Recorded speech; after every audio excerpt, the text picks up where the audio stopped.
Good morning student.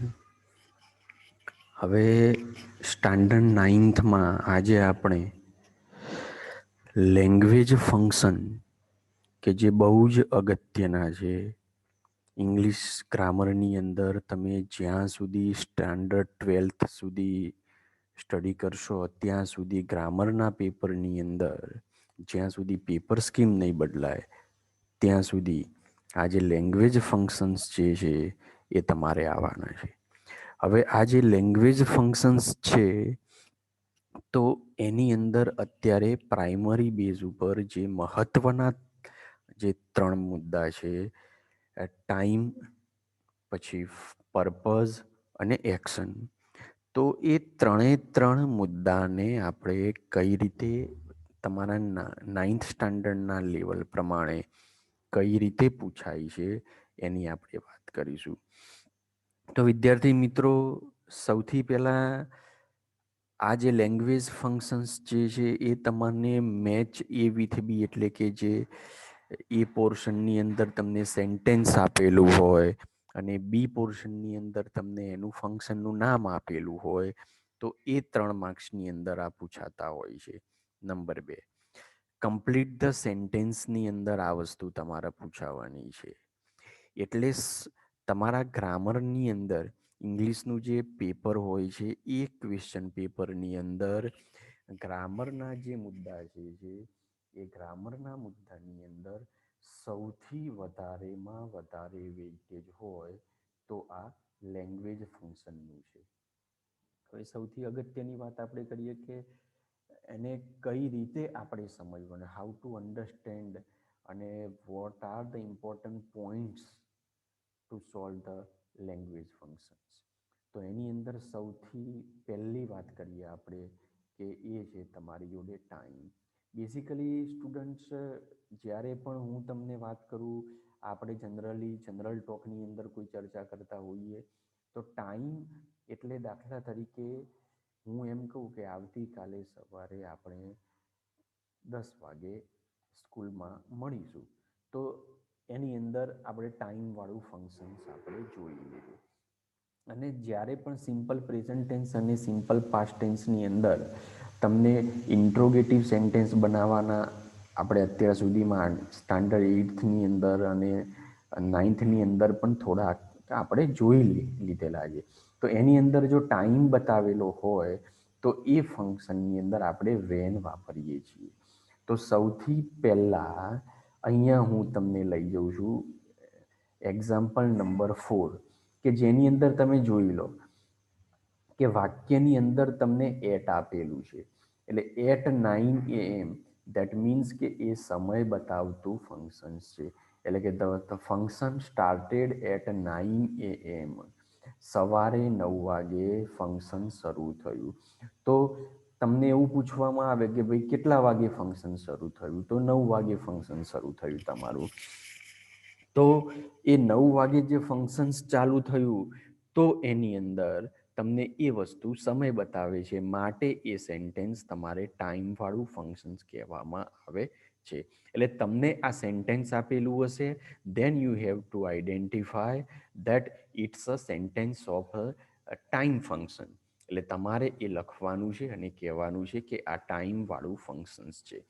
હવે વિદ્યાર્થી મિત્રો, તમને આ 4th નંબરના સેન્ટેન્સની અંદર you can understand the time is given in the sentence, therefore you can write the time function. એટલે ટાઈમવાળા ફંક્શન્સની અંદર તમને એના સિવાય પણ કેટલાક કંજક્શન્સ છે. I have given some conjunctions that shows the time.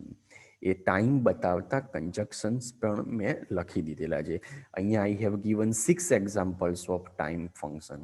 Time ફંક્શનના મેં તમને 6 એક્ઝામ્પલ આપેલા છે. હવે તમે જોઈ લો, સૌથી પહેલું જે ઉદાહરણ છે, first example, don't go till I come. તો આની અંદર તમને આમ જ્યારે એને ટ્રાન્સલેટ કરશો તો you can't find out the time in the first sentence, કે હું આવું ત્યાં સુધી તું જઈશ નહીં. તમને દેખાતો નથી સમય આની અંદર, પણ એની અંદર સમય આપણને જોવા મળે છે. ધેટ મીન્સ કે till is a function of time.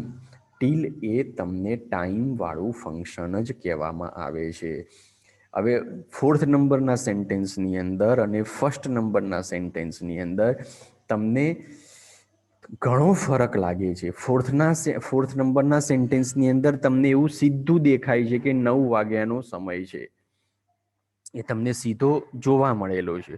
જ્યારે ફર્સ્ટ સેન્ટેન્સની અંદર તમને એવો સમય જોવા મળતો નથી, પણ એ ટાઈમ વાળું જ ફંક્શન કહેવામાં આવે છે. એનો મતલબ એવો છે કે હું આવું ત્યાં સુધી તમે જશો નહીં, ડોન્ટ ગો ટીલ આઈ કમ. હું આવું ત્યાં સુધી તમે, એનો મતલબ કે ગમે ત્યારે તમે આવો, 5 વાગે આવો, 10 વાગે આવો, રાત્રે 12 વાગે આવો, પણ ત્યાં સુધી તમારે અહીંયા જવાનું નથી. એટલે કે ટીલ અને એની જોડે એક બીજો પણ શબ્દ છે અનટિલ, જે છે એ પણ ટાઈમ વાળું ફંક્શન જ બતાવે છે. સેકન્ડ એક્ઝામ્પલની આપણે વાત કરીએ તો એની અંદર છે વેન આઈ કેમ યુ વર પ્લેઇંગ. તો એની અંદર વેન, કે જ્યારે હું આવ્યો ત્યારે તમે રમી રહ્યા હતા. તો એની અંદર વેન જે છે એ પણ ટાઈમ વાળું ફંક્શન બતાવે છે. એની અંદર પણ ફર્સ્ટ એક્ઝામ્પલ જેવું જ છે કે એની અંદર તમને ટાઈમ આપેલો નથી, but when is a function of time. એ ટાઈમ વાળું જ ફંક્શન છે. હવે વેનની અંદર એવું જરૂરી નથી કે past tense is compulsory, no need. એની અંદર સિમ્પલ પ્રેઝન્ટ ટેન્સ પણ આપેલો હોઈ શકે છે અને સિમ્પલ પાસ્ટ ટેન્સ પણ આપેલો હોઈ શકે છે. બટ જ્યારે વેન એઝ અ કંજક્શન તરીકે ઉપયોગમાં થયેલો હોવું જોઈએ, દેટ શોઝ ધ ટાઈમ. એ સમય બતાવે છે. That is why second example is also a time function. Number 3ની અંદર આપણે જોઈએ છીએ કે my father arrived while I was watching. દેખો અહીંયા વેનની જોડે વાઇલ આવ્યું, કે જ્યારે હું ટીવી જોઈ રહ્યો હતો ત્યારે મારા પિતા આવ્યા.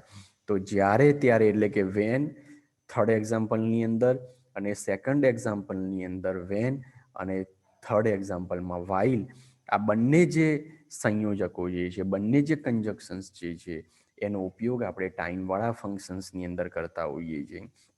ફોર્થ એક્ઝામ્પલની અંદર તો તમને આપેલું છે, we have already discuss about it. આપણે એના વિશે ડિસ્કસ પણ કરી નાખ્યું. હવે પાંચમું અને છઠ્ઠું, ફિફ્થ અને સિક્સ્થ એક્ઝામ્પલ, બિફોર અને આફ્ટર. બિફોર આઈ કેમ, જ્યાં હું આવું એની પહેલા, યુ હેડ ડન ઇટ. અને write this answer after I tell you, હું કહું પછી આ જવાબ લખ. તો આફ્ટર આપેલું છે. તો બિફોર અને આફ્ટર એ પણ ટાઈમ બતાવતા જ ફંક્શન કહેવામાં આવે છે. And that is Y they are the function of time. અને એટલા માટે એને આપણે ટાઈમવાળા ફંક્શન આપણે કહેતા હોઈએ છીએ.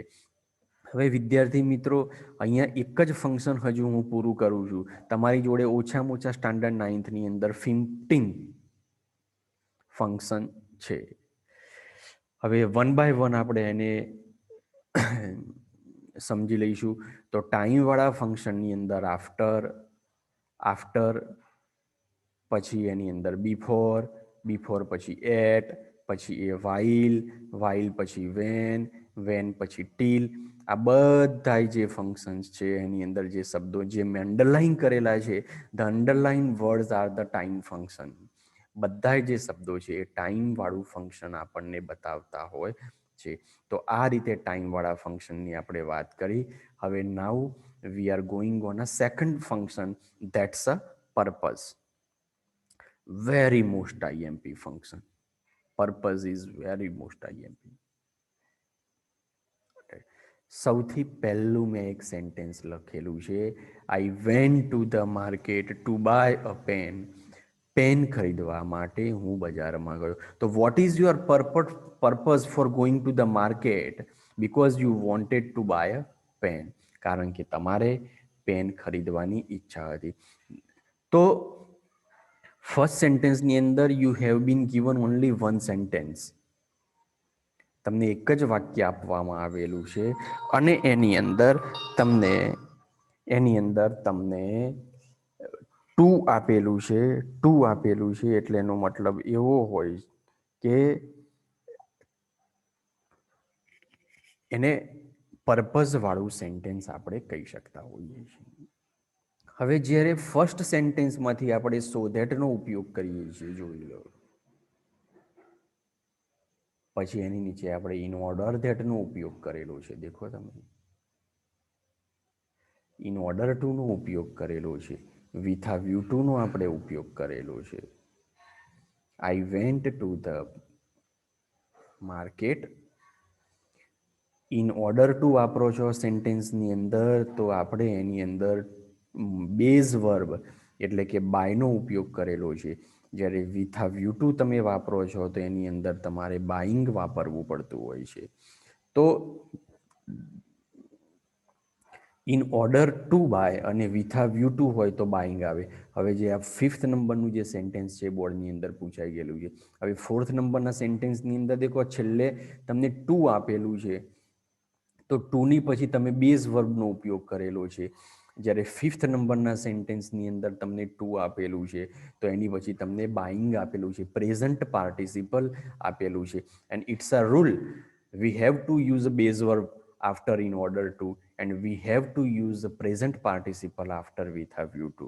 That means with have you to ની પછી આપણે ing વાળું વર્બ મૂકીએ છીએ અને ઇન્ફિનિટિવ એટલે કે ઇન ઓર્ડર ટુ પછી તમારે બેઝ વર્બ એટલે કે મૂળ ક્રિયાપદ મૂકવાનું રહેતું હોય. તો પર્પઝ વાળું જે આ ફંક્શન છે, પર્પઝ વાળા ફંક્શનની અંદર આપણે ઇન ઓર્ડર ધેટ ને ટુ ને આ બધા શબ્દોનો એટલે કે પર્પઝ વાળા ફંક્શનની અંદર તમે આ 5 શબ્દોનો ઉપયોગ કરી શકો છો. આ દેખો થર્ડ સેન્ટેન્સની અંદર તમને જે ધેટ આપવામાં આવેલું છે એ ધેટની પછી તમારે સબ્જેક્ટ એટલે કે આઈ. હવે અહીંયા વેન્ટ એ સાદો ભૂતકાળ છે, simple past tense, and that is why you have used could. કુડનો આપણે ઉપયોગ કરી ચૂકેલા છીએ. તો આ પર્પઝ વાળું ફંક્શન્સ છે, આ પર્પઝ વાળા ફંક્શનની અંદર આપણે આ શબ્દોનો ઉપયોગ કરતા હોઈએ છીએ. હવે આગળના ફંક્શન્સની હું વાત કરું છું અને એ છે એક્શન. તો એક્શન એ બહુ જ ઇમ્પોર્ટન્ટ ફંક્શન છે. આ પૂછાવાનું જ છે, કન્ફર્મ ફિક્સ જ છે તમારે સ્ટાન્ડર્ડ 9thની અંદર. આ બહુ જ અગત્યનું ફંક્શન છે. એટલે સ્ટાન્ડર્ડ 9thના લેવલ મુજબ આપણે એક વાત કરીએ કે એક્શન વાળું જે ફંક્શન્સ જે છે, એક્શન વાળા ફંક્શન્સની અંદર is quite similar to simple present tense. Simple present tense જ કહેવામાં આવે છે. હવે નંબર 2, હવે સિમ્પલ પ્રેઝન્ટ ટેન્સની અંદર તમારા કીવર્ડ કયા કયા છે? તો સિમ્પલ પ્રેઝન્ટ ટેન્સની અંદર દેખો તમે ઓલવેઝ વાપરો છો, નેવર વાપરો છો, સમટાઈમ્સ વાપરો છો, યુઝવલી વાપરો છો, ઓફન વાપરો છો. These are the words which are use in simple present tense. In the same way એ જ રીતે આપણે જોવા જઈએ તો we can use these keywords in the function of action. આપણે એક્શન વાળા ફંક્શન્સની અંદર આપણે એને ઉપયોગ કરી શકતા હોઈએ છીએ. તો હવે ફર્સ્ટ એક્ઝામ્પલ છે I always tech T. That means always is given. That is why it's a function of action. In the second sentence, never, simple present tense, third person singular, you have added as behind the help. That is why it's a action function. In the third sentence, sometimes Atul plays cricket, but you have used sometimes, usually, often. So these are the keywords of simple present tense. આના સિવાય regularly, પછી daily, every day, આ બધા જે શબ્દો જે છે એ simple present ટેન્સની અંદર તમે ઉપયોગમાં લો છો અને that is Y they are the function of action. પછી એક બહુ જ મહત્વની વસ્તુ, જે 6 નંબરનું સેન્ટેન્સ જે તમારા 9મા ધોરણની અંદર બહુ ભાગ્યે પૂછાતું હોય છે, પણ but I have to discuss it. પણ આપણે ડિસ્કસ, તમને જે 6 નંબરનું સેન્ટેન્સ આપેલું છે એ 6 નંબરનું sentence is a passive voice. એ પેસિવ વોઇસનું સેન્ટેન્સ છે અને પેસિવ વોઇસનું સેન્ટેન્સ છે and that is why it's a function of action. એટલા માટે એને આપણે એક્શનનું ફંક્શન કહી શકતા હોઈએ છીએ. એટલે આ એક્શન વાળા ફંક્શનની અંદર માત્ર ને માત્ર સિમ્પલ પ્રેઝન્ટ ટેન્સનો આપણે ઉપયોગ કરેલો છે અને એની અંદર જે સમયદર્શક શબ્દો છે, જે કીવર્ડ જે છે, એની તમારે ખાસ ધ્યાનમાં રાખવાનું છે અને એટલા માટે એને એને એક્શન વાળું ફંક્શન્સ આપણે કહેતા હોઈએ છીએ. હવે છેલ્લે આ જે 3 ફંક્શન્સ ચલાયા છે, ત્રણ function we have discuss 3 functions. First time, second we have discuss purpose and the third is the action. તો આ 3 ફંક્શન્સ જે ચલાયેલા છે, ત્રણ ફંક્શન્સની અંદર મેં એની સિમિલારિટી બતાવી દીધેલી છે. ટાઈમવાળા ફંક્શનની અંદર વિચ આર ધ કીવર્ડ્સ, પર્પઝવાળા ફંક્શનની અંદર which are the keywords and the એક્શનવાળા ફંક્શનની અંદર which are the keywords to identify the function whether it is time, purpose or action. એ કયું ફંક્શન્સ છે એને આઈડેન્ટિફાય કરવા માટે. સો તો ટાઈમવાળા ફંક્શનની અંદર ટીલ, અનટીલ. હવે અનટીલની અંદર સિંગલ એલ જ મૂકવામાં આવે છે, ડબલ એલ મૂકવામાં આવતું નથી. Before, after, when and while. These are the functions of, these are the words, conjunctions. They are used in the function of time. Purpose વાળું જે ફંક્શન છે, તો પર્પઝ વાળા ફંક્શનની અંદર to, so that, in order to and with a view to. અને action વાળું જે ફંક્શન્સ જે છે એની અંદર always, never, sometimes, often, usually, passive વોઇસનું સેન્ટેન્સ હોય, રેગ્યુલરલી હોય, રેન્ડમ હોય, સેલ્ડમ હોય, એવરીડે હોય, ડેઇલી હોય. સિમ્પલ પ્રેઝન્ટ ટેન્સના જે કીવર્ડ છે, તો એ સિમ્પલ પ્રેઝન્ટ ટેન્સના જે કીવર્ડ જે છે એનો આપણે ઉપયોગ કરતા હોઈએ છીએ. તો આનો ચાર્ટ પણ મેં અહીંયા મૂકી દીધેલો છે. એટલે કે આ 3 ફંક્શનને તમારે યાદ રાખવા હોય તો આ એક્ઝામ્પલ્સ મેં તમને આગળની સ્લાઇડની અંદર બતાવી દીધા, અને એનો છેલ્લી સ્લાઇડની અંદર એનો ચાર્ટ પણ બનાવી દીધો, અને એની અંદર કયા કયા કીવર્ડ છે એની પણ મેં તમને ચર્ચા કરી દીધી છે. તો હવે વિદ્યાર્થી મિત્રો, આ જે આગળની 3 સ્લાઇડ છે, એ આગળની 3 સ્લાઇડના જે એક્ઝામ્પલ છે એ તમે ઘરે લખો, એનો સ્ટડી કરો.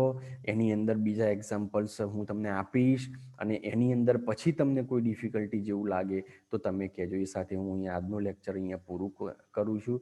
Good bye.